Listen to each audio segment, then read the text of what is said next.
guys, meron tayo itong tawagin na toys for the big boys. Tignan mo to, Yes.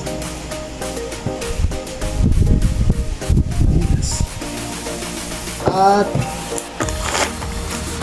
Bibis. Bibis yan, Bibis. 10.20 tsaka 10.20. So ito yung ating unit. I-review ko lang yung aking unit.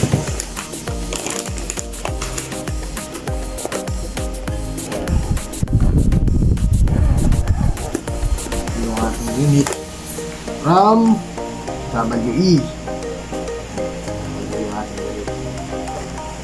So ito siya.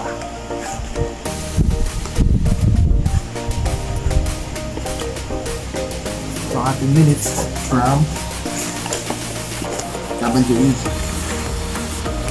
So ito siya. Ito ay 45 na ACP. Airsoft siya. Ito ay blowback 45 AC. Like that. 45 ACP. Ito ay 1911 Type B kasi yung isa nito Type A yung chrome. Ito Type B. Natin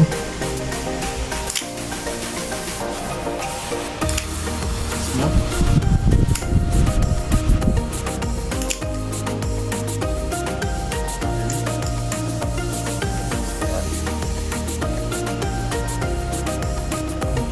Type B. Unit.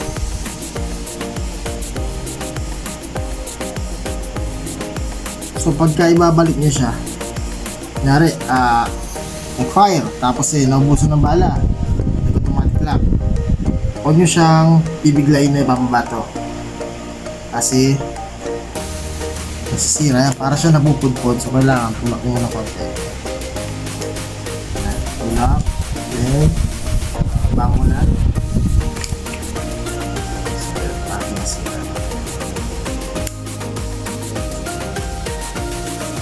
So ito yung kanyang magazine. Loaded siya, loaded. Ating bipis. Ito yung gas, ilalim nilalagay. So ito yan, kumbaga. Yan lang. Oh, loaded pass ito eh. Karga pa.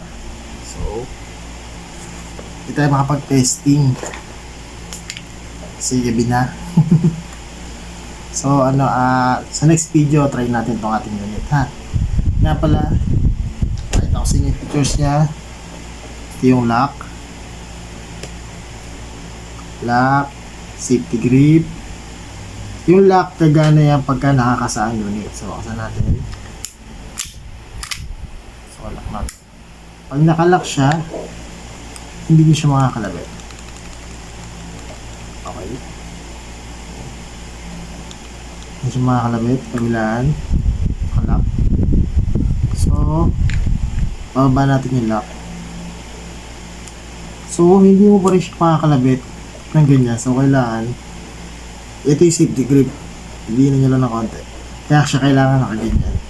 Yan. So finger trigger out lagi. Turing itong turing na barrel. Tsaka nga pala pag gun ban, bawal din itong ating mga airsoft. Pag nakulihan ka nito, consider it as possession ka ng firearm. Kaya bawal din. So pag gun ban, bawal. So bawal laro-laro. Gas. Ito yung ano ng gas nya. Pasisingawin mo pero wag kasi baka masira. Sa next video, try natin to. So, try natin siya next video, yung pag fire niya, testing natin next video. So, okay. Next. Yun lang.